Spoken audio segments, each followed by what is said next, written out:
Hey, what's up, guys? Bringing you guys another episode of Richard Metal Fan Interviews, calling from Zoom, and I'm here with Travis Miguel from Atreyu and also Fake Figures. So, how you doing today, Travis? I'm doing well. Right now, I'm in the middle of nowhere in Texas, on our way to Abilene, I believe, on a day off. Atreyu just started a tour on Tuesday.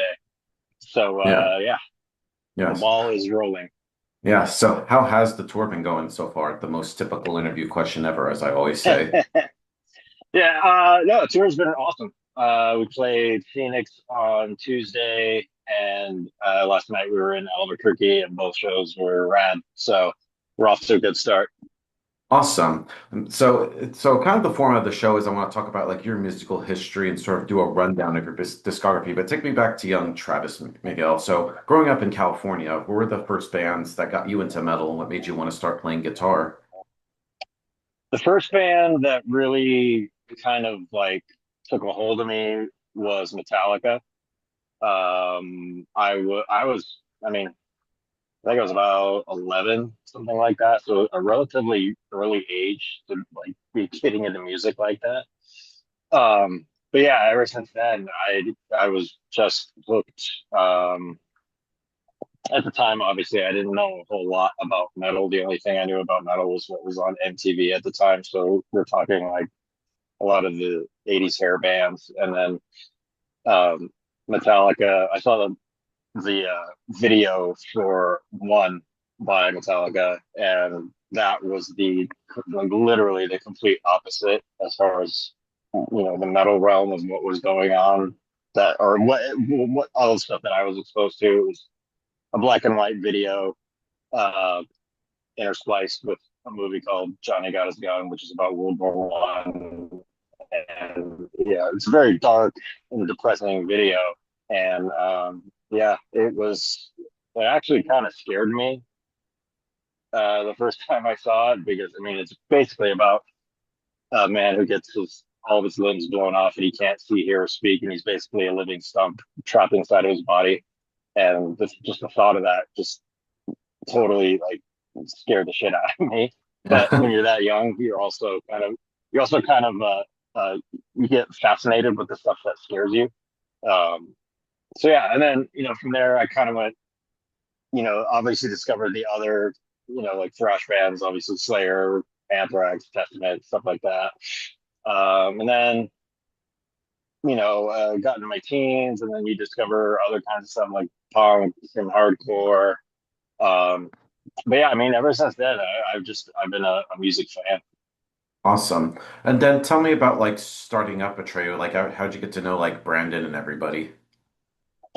So rewinding about 20 plus years, I used to work with our former singer, um, and he knew that I played guitar, and Atreyu at the time needed a guitar player, so he gave me the demo CD. That's how long I'm talking about.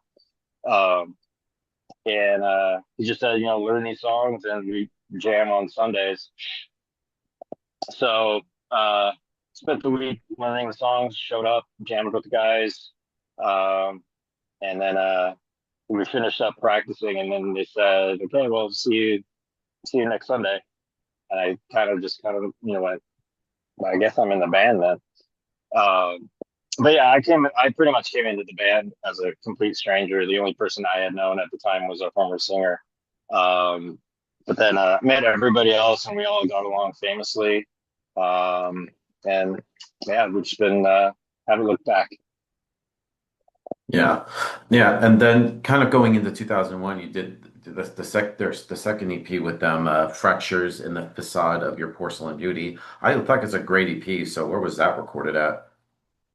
That was in Orange County at a recording studio called For the Record. It was done with Paul Miner, who he plays in a band called Death by Stereo, who are kind of like uh, local legends as far as the punk and hardcore stuff goes in Orange County. Death by Stereo was kind of like the older brother band to Atreyu. Um, and yeah, I mean, at the time, we had never really been in an actual recording studio. So it was all new to us. I mean, none of us really knew what the hell we were doing. Um, Yeah. but yeah, I mean, as far as for a very early in our career EP release, I think it still holds up. Yeah. And then you got signed to Victory Records and then you put out your debut album, Suicide Notes and Butterfly Kisses. Love this album. A very underrated metalcore debut album. So what was sort of like the whole writing and recording process being this was like the debut full-length Atreyu album? Well, we took a few of the songs off of the Fractures EP and kind of reworked them slightly, and then wrote a bunch of other songs. And yeah, we, like you said, we got signed to Victory, and they sent us to a recording studio in New Jersey called Tracks East, which is kind of a legendary studio as far as like hardcore and punk and metal goes. Like I know a lot of the Victory stuff was recorded there. I think maybe like Dillinger recorded there as well. Um, so yeah, it was our first, I guess, our first thing, the first thing we did that was, away from our home in Orange County. Like we flew to New Jersey. I think most of us had never even been to the East Coast before. So yeah, it was a really really cool experience. Yeah, and one thing I saw was like I heard this album was going to be originally called the Death Rock Diaries, but then you changed it to Suicide Notes because I think you guys liked it a lot more. Yeah, I think now that you mention it, I believe that was the case. Again, this was this is almost a lifetime ago, it seems, and my memory's pretty shot now. But yeah, the Death Rock Diaries, that definitely rings a bell. Yeah. Yeah, and I loved how like I have like the re-release you did like a documentary, and I also love the layers which had your homes at the time. Like how did that idea come to be? I I don't even recall really. It was just kind of like a lot of time when Atreyu does anything, it's just kind of on a whim. Like there's not a ton of pre-planning going on. Um, so yeah, I think that was just one of those cases. Plus, again, too, we were a lot younger and had no idea what we were doing or how it would come out, so we just did it. And um, yeah, it's pretty cringy for me to watch now. Yeah, and But then when yeah, you were saying? go ahead, go ahead, go ahead. Yeah, but then when the album first after it came out, did you like start like touring outside of California and the West Coast for the first time, or is it still just locally?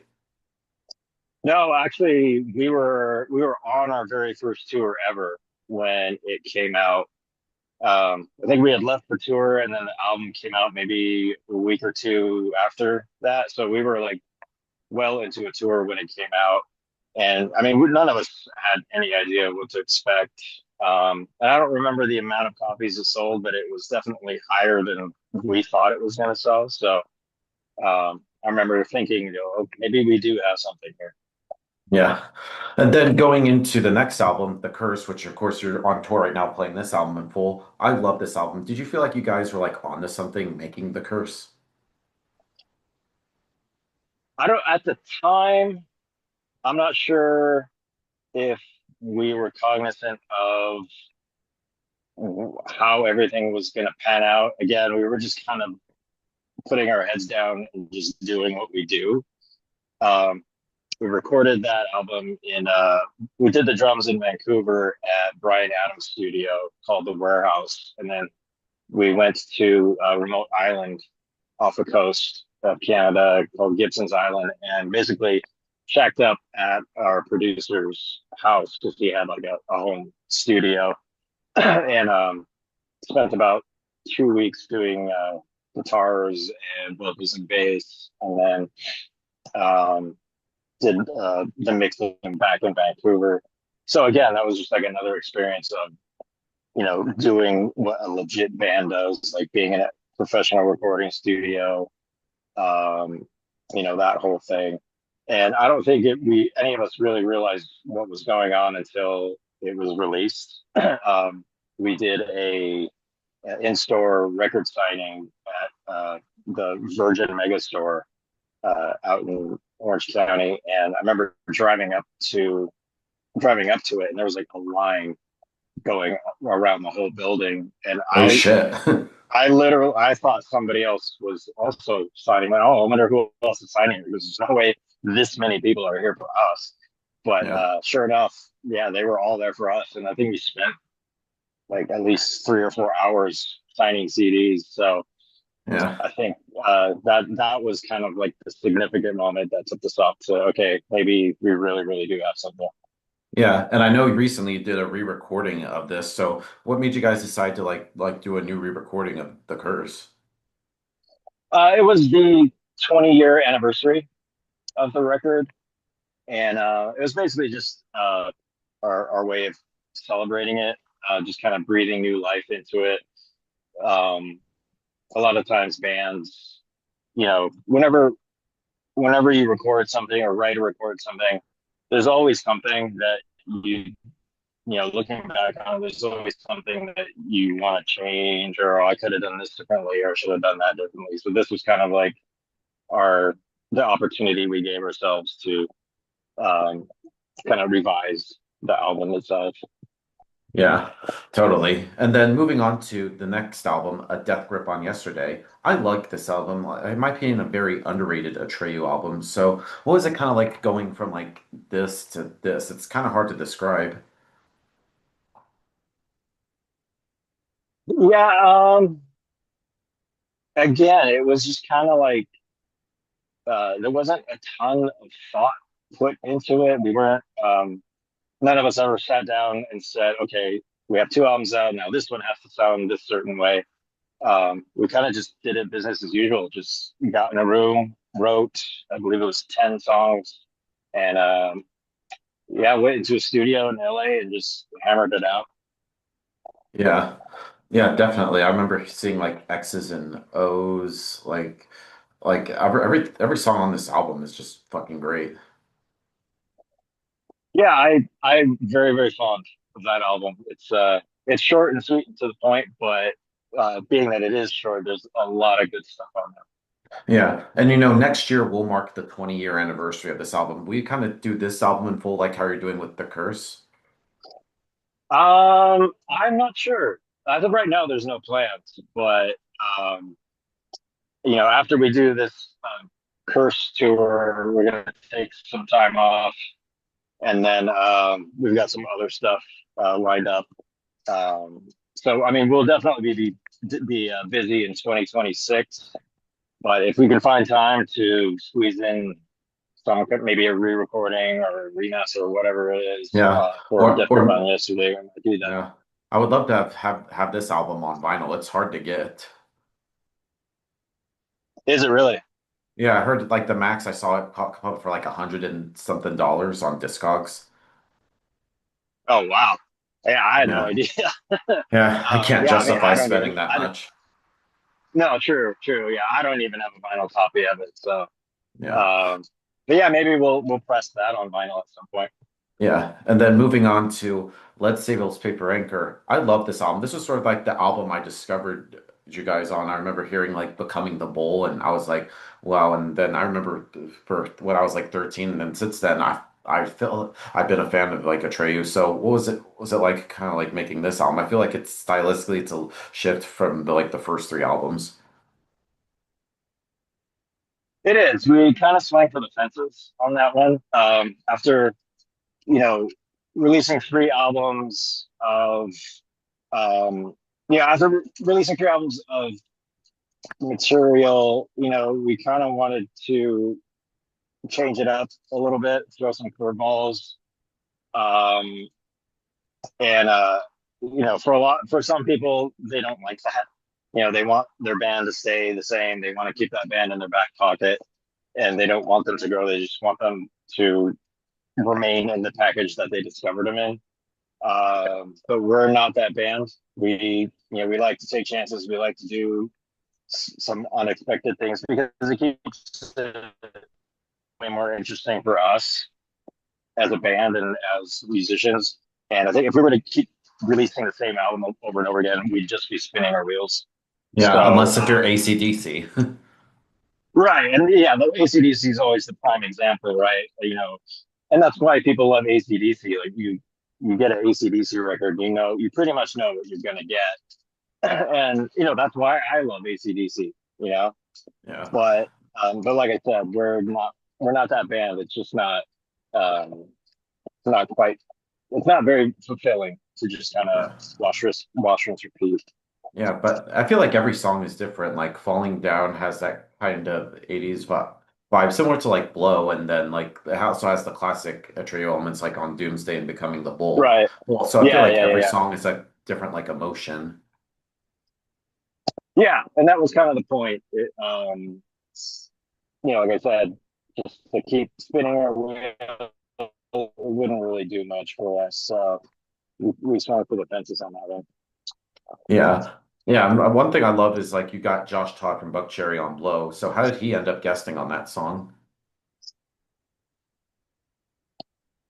Well, when we wrote that song, it was just one of those ideas that came out of nowhere. This sounds like a song that Josh Todd could be on. So our producer John Feldman actually knows him, and and yeah, the rest is history. Cool. And then moving on to Congregation of the Damned. Damned. I like this album, kind of similar to Death Grip. I think it's another underrated Atreyu album. So how did this album come to be?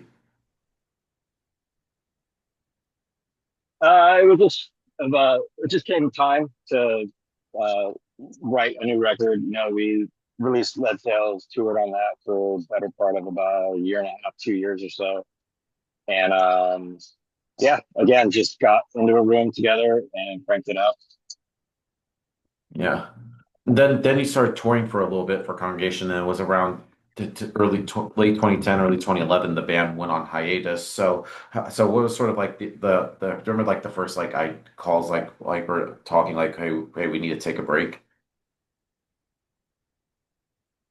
Up to that point, it was if we weren't writing a record, we were recording it, and if we weren't recording, we were touring, and um, we were just kind of burnt and fried, um, especially toward the end there. We were kind of, I don't want to say phoning it in, but the whole thing just kind of seemed stale. So, and a lot of us had homes we never even really got a chance to live in. So yeah, we just kind of wanted to take some time to stop and smell the roses. Yeah. And then during like the hiatus you did with hooked up with Fake Figures in 2011 you did that their first album Hail the Sink Offense. So how did you get to form Fake Figures? So that pretty much started with me and Bob Bradley. We'd known each other from playing in bands in Orange County. He was in a band called Stars of Tomorrow, and Atreyu and Stars of Tomorrow played countless shows together in and around Orange County. And Bob and I have always had similar tastes in music, and we'd always kind of talked about starting some kind of project. And I had finally gotten a chance. I had finally had some time on my hands, so he and I kind of threw some ideas around, and then got some people to play. And yeah, I mean, and it's more so it's just a passion project for the most part now because everybody else has their day-to-day lives and stuff.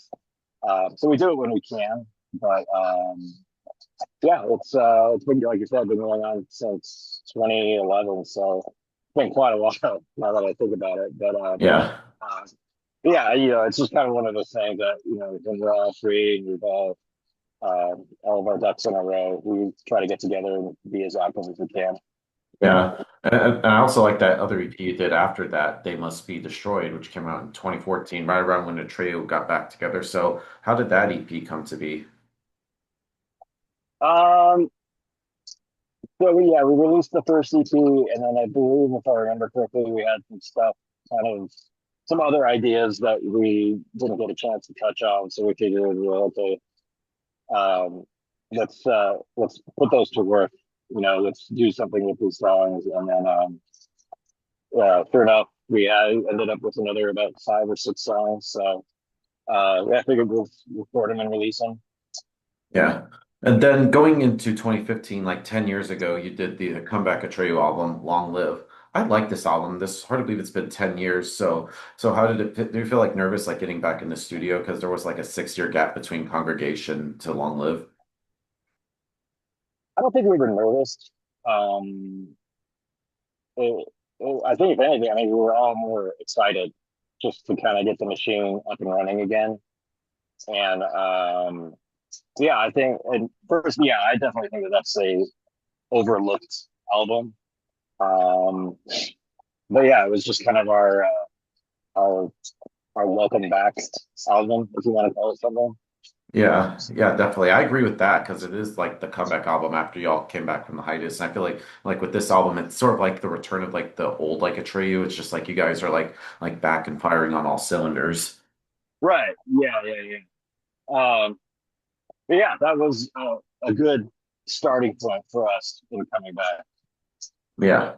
Yeah, definitely. And what do you remember about like those first shows after the hiatus? Were you kind of like nervous at all?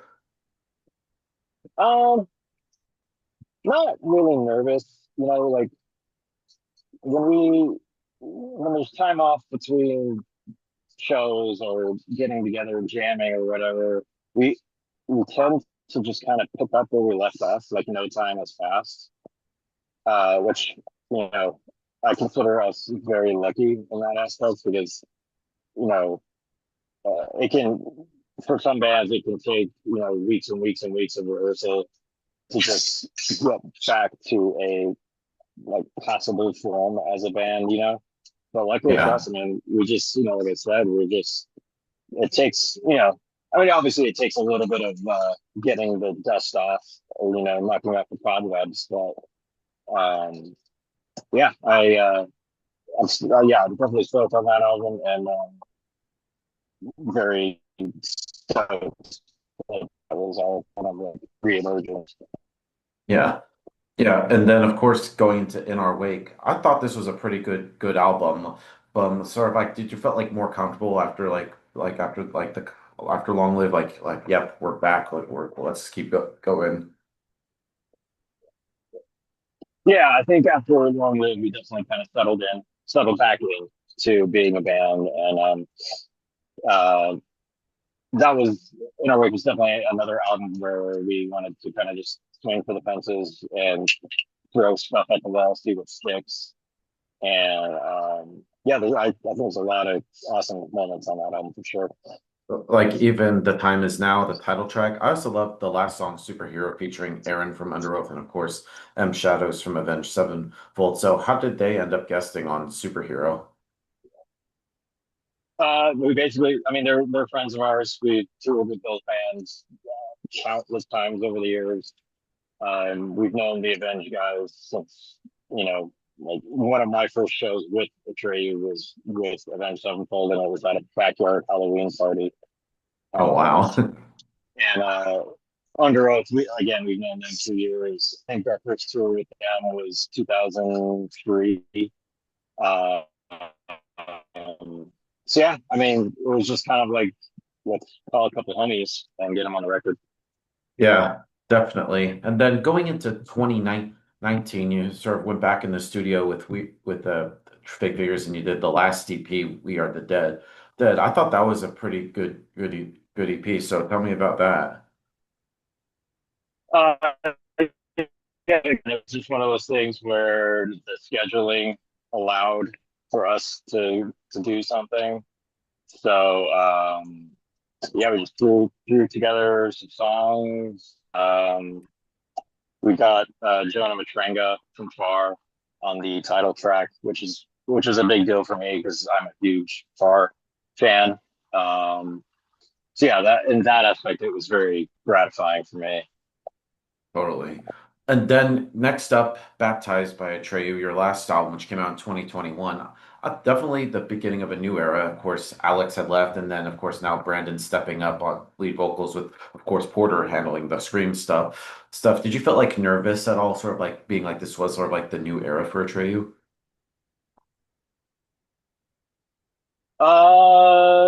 Yeah, to a certain degree, because I mean, when a band, historically, when a band switches front man or loses their front man, it can go either one of two ways. It can either go down in flames or it can elevate the band, you know. Like prime example again, ACDC, lost Bon Scott, Brian Johnson comes in and they're just as huge, if not bigger. Yeah, and Or I can also, for example, like Iron Maiden, like when they lost Paul Di'Anno, and after the first two albums, then they got Bruce Dickinson. After they put out Number of the Beast, and they pretty much elevated them, and now it's still one of the best metal albums of all time. for sure, absolutely, yeah. Um, so yeah, I mean, we were all cognizant of that, but we didn't let that deter us from doing what we do. Um, we don't like to dwell on the past too much. We're a band that always is always looking forward and always trying to move forward. So, but with all that being said, I think Baptized again there's a lot of awesome moments on that record. I was actually listening to it not that long ago, and just kind of revisiting the songs and thinking to myself, oh yeah, I'd really be stoked to play this one live again, or so maybe someday Yeah. we will. Yeah, and of course you also got Kyle Rosa on drums. Like with having him play drums now as opposed to like when Brandon was, did he maybe bring something new rhythmically to Atreyu that you all didn't have previously?